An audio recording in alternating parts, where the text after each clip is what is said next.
Hello and welcome to Let's Get the Skinny. Today on the show, I have my friend, past client, and stylist, Mia. Mia, thank you so much for joining. Hi, Kiki. Thank you. Thank you for having me. You ladies listening might know Mia because everyone loves her before and afters. Literally in every 1010 group, someone is talking about how amazing your transformation was, Mia. So thank you for being one of the OG celebrities of Oh, 1010. honored.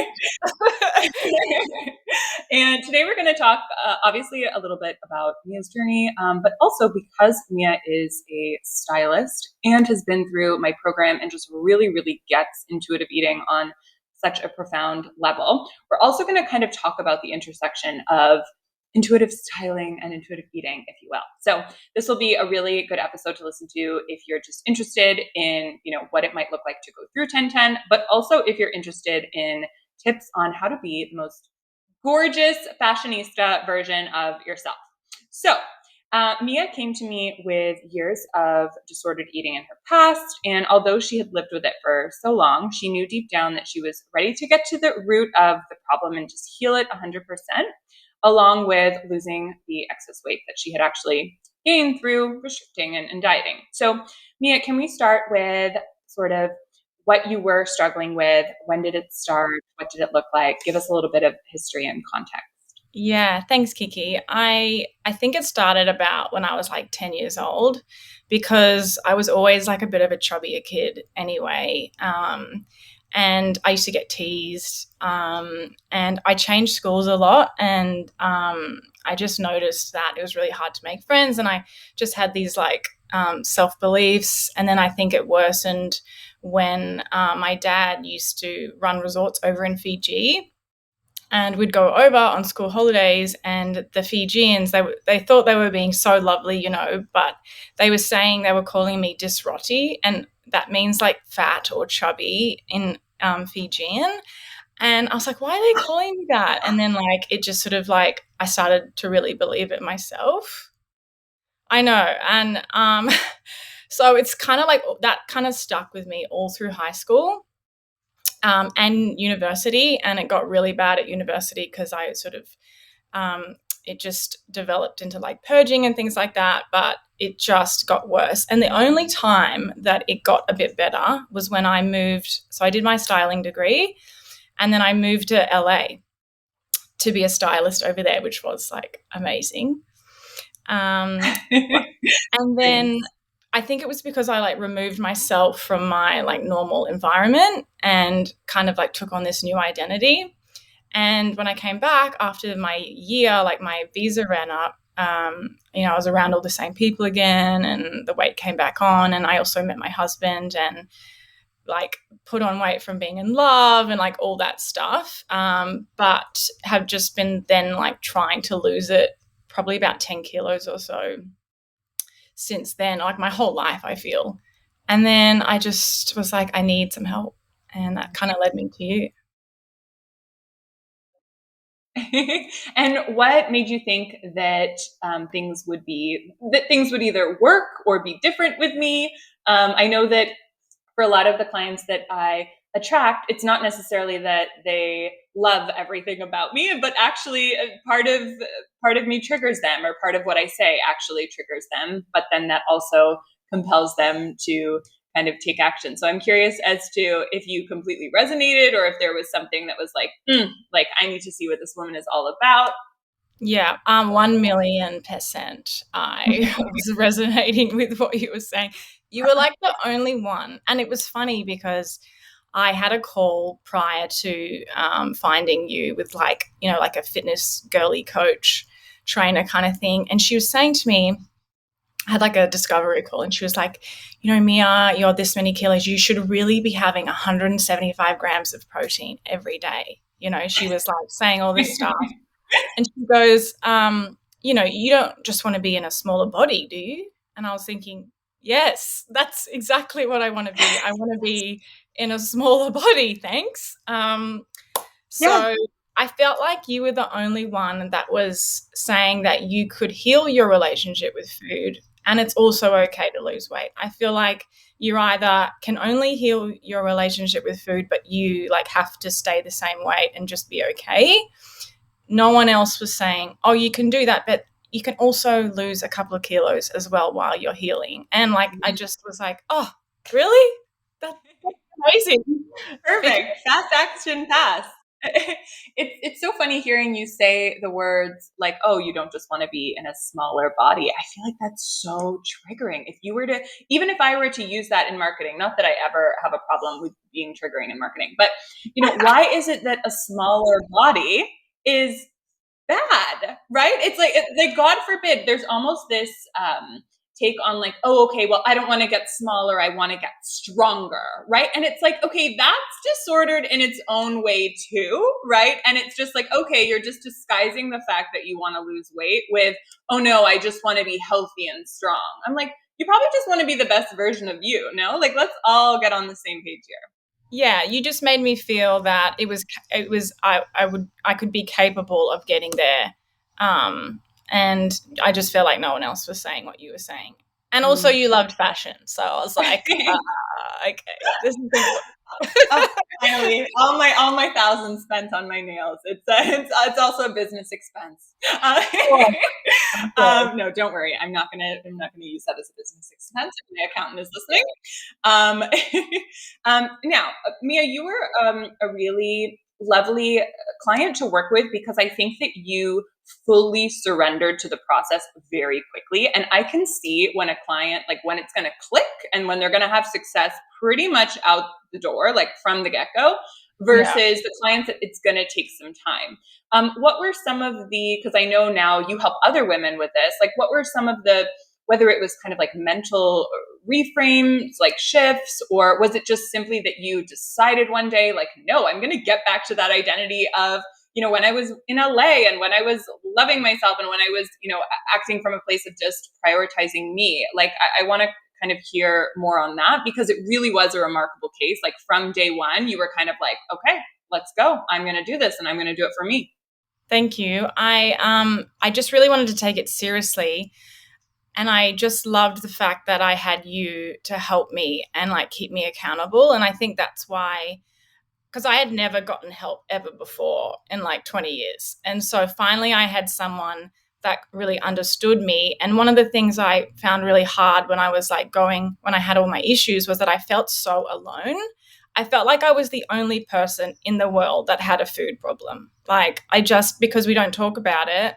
So having you, I knew I got to like check in with you at the end of the week. And so just having that accountability, I think is what really helped me and want to do well, because it's like I wanted to do well for you as well, like as well as me, obviously, but I really wanted to like be a good student. And obviously you were a stylist before, you're a stylist now. Yeah, You only ever get more styling and more beautiful. thanks. When did it really kind of click, this intersection of like style and your eating? Did it happen throughout the program, before, and like can you kind of talk about that, because I do think it's such an interesting topic. Yeah, definitely it happened like during the program. But at the same time, like, have you ever meal prepped or like before you like were the way you are now? Like, I feel like when you meal prep, like by the time the like fourth or fifth day comes around, like you really, I mean, you probably didn't want to eat it on the second day, but you really don't want to eat it, right? Like it's not really what you want to eat. And I feel like when we plan outfits for events or whatever, have you ever gotten to the day of the event and not wanted to wear what you actually had planned?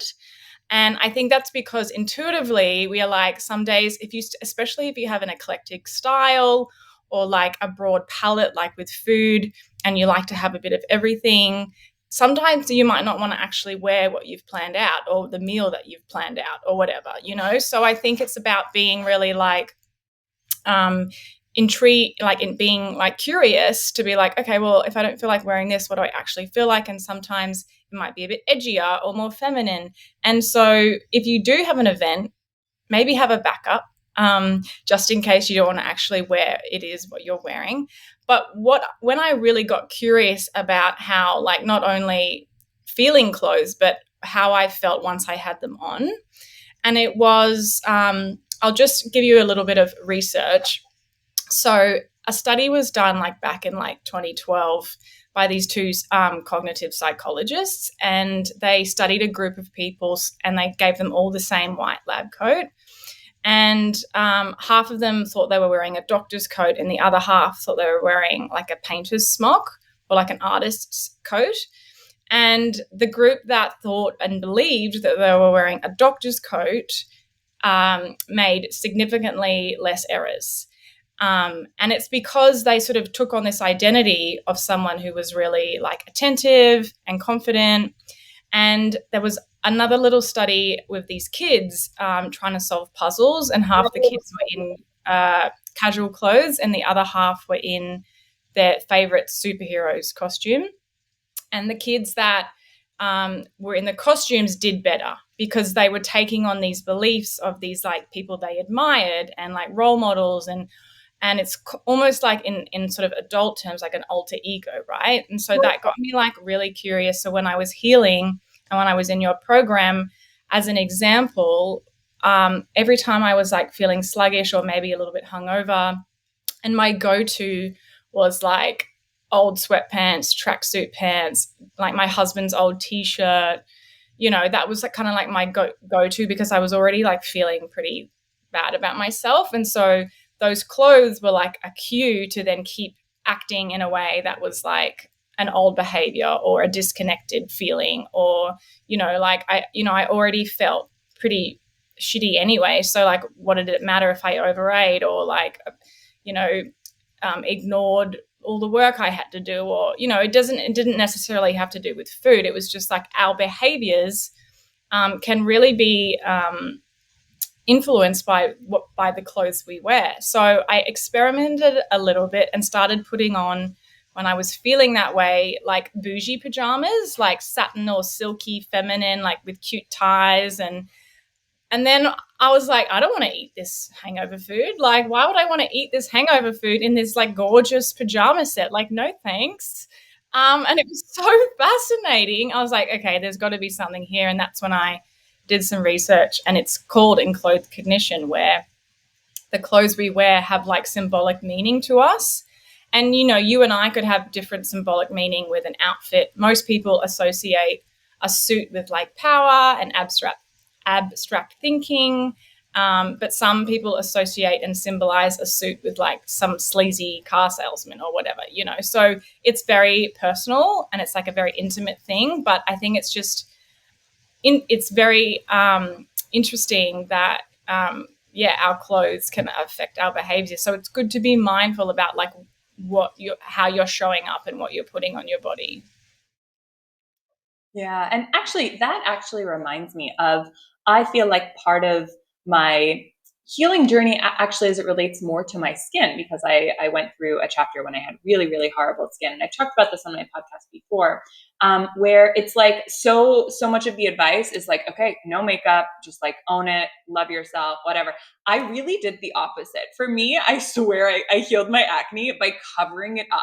So that I could lie to myself and just be like, I would look like, I wouldn't even let myself really look at myself very much without makeup on. I would put my makeup on and I'd be like, I'm fine, like we're good.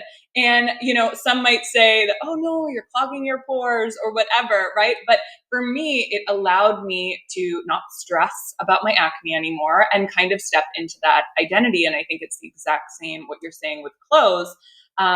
And you do sort of have to start with where you're at. And I've had a little peek into your program, and I love how you talk about, don't, it's not, because I think some people could listen to what you're saying and think that, oh, she's saying like, go buy this itsy bitsy bikini and like put it on your door and like look at it every day until you fit into it, right? It's like, no, it's not that at all. And can you talk a little bit about that, like to the person who's like, okay, should I get a size smaller and just like pretend like that's my size, or is it something different, which I have a feeling? Yeah. So I would definitely not try and like, how you buy, or some people might buy a size down because they know that they're going to fit into it, and then, or they're wearing it because they're like, oh, well, if it's tight, that'll be a reminder not to eat as much or something stupid like that. But what's really happening is if you do wear things that are too tight, and I mean like digging in, I don't mean like fitted, I mean like digging in, your subconscious goes, oh, these clothes are too tight. This is digging in. Okay, well, maybe I'm fat. Okay, well, maybe if I'm fat, I'm going to go eat something, or you know what I mean? So having clothes that fit you well, no matter where you are in your journey, is so important, and feeling good now. Yeah, I just would stay away from anything like too small, or like the gold jeans or whatever. Like, don't like force yourself into them, because it's only going to make you feel bigger if they're smaller. And then if you feel bigger, what's going to happen?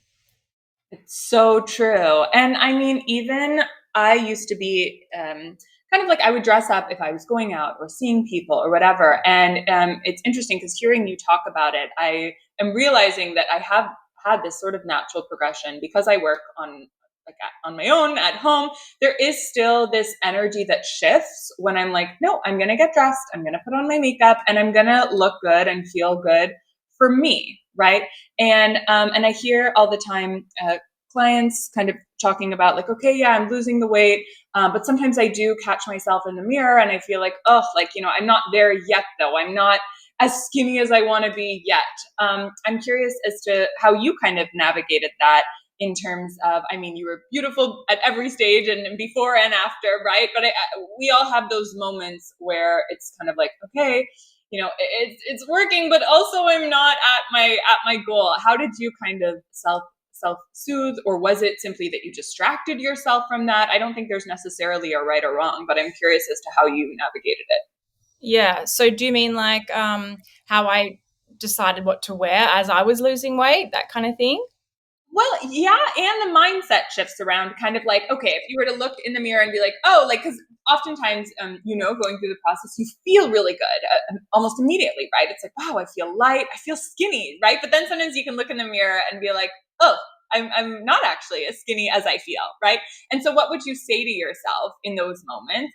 Okay. Yeah. And then also, you know, let's talk about the practicality of like flattering fits. Sure. Yeah, of course. Well, I would just try and always be compassionate with myself. Like, again, like you, even if I was at home, I would make the effort to dress up a little bit more, because I knew that if I like even put on like a kitten heel around the house, I would eat better, because I would feel more connected to like the woman that I was like aspiring to be. And then if I put myself in her shoes, literally, I probably would like my behavior would align. So just be really like nice to yourself when you've got your outfit on, even if you're not feeling it. Say something nice about the outfit that you're wearing, or something about the garment. It might like really suit your eye color or something like that. So just be really compassionate with yourself, even if you're not like fully vibing the outfit, I guess. Does that answer the question?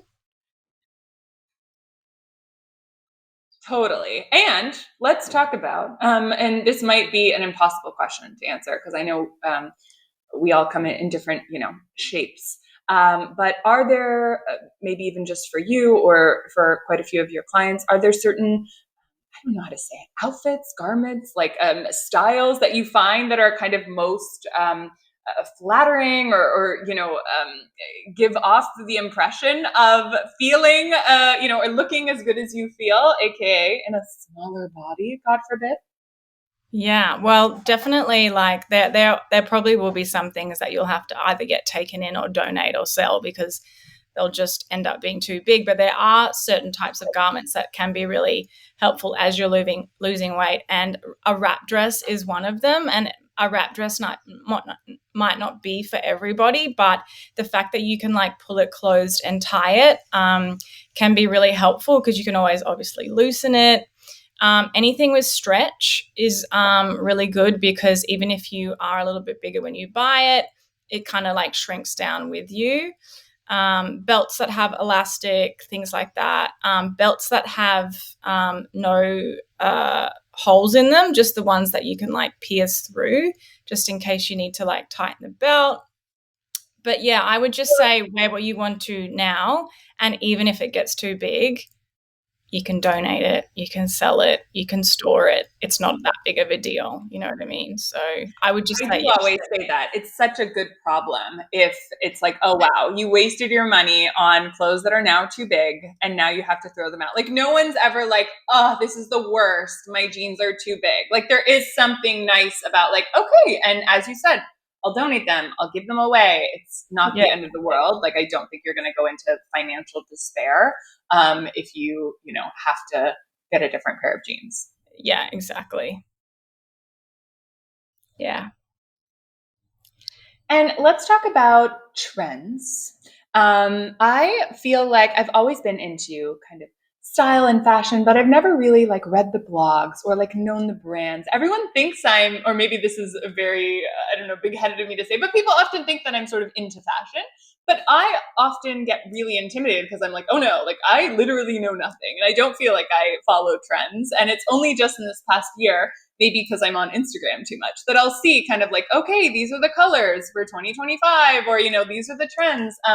Are there any that you want to tell us about? Because I am not in the know. Yes, yes, absolutely do. Well, if you don't know already, you probably do, but the Pantone color for 2025 is a mocha mousse. It's called mocha mousse, and it's this yummy brown color that I believe everyone should get behind, whether it's summer or winter, because I feel like this color can look good in like suedes and leathers, but it can really look good in like linens and like summery fabrics as well. And I feel like even if you're super fair or like have darker tones, it looks good. Um, and I feel like if you don't want to, you know, incorporate the color into the clothing that you're wearing, bring it in through the accessories, your nails. You could like this color looks really good in like active wear and leisure wear as well. It's a nice alternative to black because it's still like sort of what dark enough to be flattering, but it's not like black, you know. And navy is another good one, but this year it's all about this sort of mocha mousse color that is just so yummy. So I would just get behind that. Another one that's coming out, actually, it's really interesting. You know how we've seen a lot of old money and minimalism and all of that, and I get it, it all has a place, but I feel like people took old money and kind of just made it preppy. Whereas old money is sort of more refined, like less labels, like you know, it's all about the quality of the fabrication, that kind of thing. And I think what we're going to see is like a move away from this sort of minimalism and like quiet luxury to maximalism, and like more is more, and like really clashing prints and sort of this decadent, opulent, like embellished accessories, and almost like a homage to the Italian Renaissance and Baroque Rococo art movements. And so there was an acquisition last week. STL, this Spanish textile company, bought Christian Lacroix. And if you don't know Christian Lacroix, he was a designer back in like the late 80s, and it was all very like Byzantine, like crosses and jewels and things like that. So I think we're going to see a lot of that coming through, which is really exciting because my whole birthday theme this year is the Italian Renaissance and like bringing the drama. So I'm pretty happy about that. I know that you're also very into like planning the best events ever. Just stalking your Instagram, I can tell that if I'm ever going to get married, I want you to plan the wedding. Oh, God, absolutely. No, I love that, and it's so interesting what you said about the old money thing, and kind of making it not so much about the brand, but yeah, really when you think about people that are, you know, money, are rich, right? It's about you know, quality and feeling and looking your best, not for the sake of external, oh look at this brand, but you know what makes me feel and look the most beautiful. And I'm also happy about the colors. I'm actually watching a Turkish show right now called Another Oh, Self, and the clothing in there, like at first I'm kind of like, oh, it looks cheap because it's too much prints and too much color, but the way that they wear it, it's very inspiring. So looks like I'll have to get behind that one too. yeah. um, Look out for it. Mia, it was so nice to chat with you. I know that a lot of women will be interested in whether it's taking your program or simply following along with you on Instagram. Where and what is the best way to go about all of those things? I'm not sure if you do like live groups like I do, or you kind of work with women one-on-one, but I think that I would highly recommend anyone to reach out to Mia. She is, I genuinely, I feel like I know your soul, and you're just such a good person inside and out, and you really, really get the 10-10 method. And so I would, highly encourage anyone to reach out to you and work with you. But how does that look like? Thank you, Kiki. On Instagram, I'm with Mia Elizabeth, and on TikTok, I'm the same with Mia Elizabeth, and I share like all my fashion stuff, and you can like check it all out there. And it's that's so lovely of you to say that. Yeah, thank you. I feel the same way about you. Honestly, I feel like you're my friend, like so far away, and I may have a little Athens trip next year planned, so we need to. Hello, I will see you there because I Yeah. still don't have my full passport, so I'll be here for a while. Thank you so much, Mia, and I will be sure to link your socials in the show notes for those listening. Amazing, Kiki. Thank you. Bye.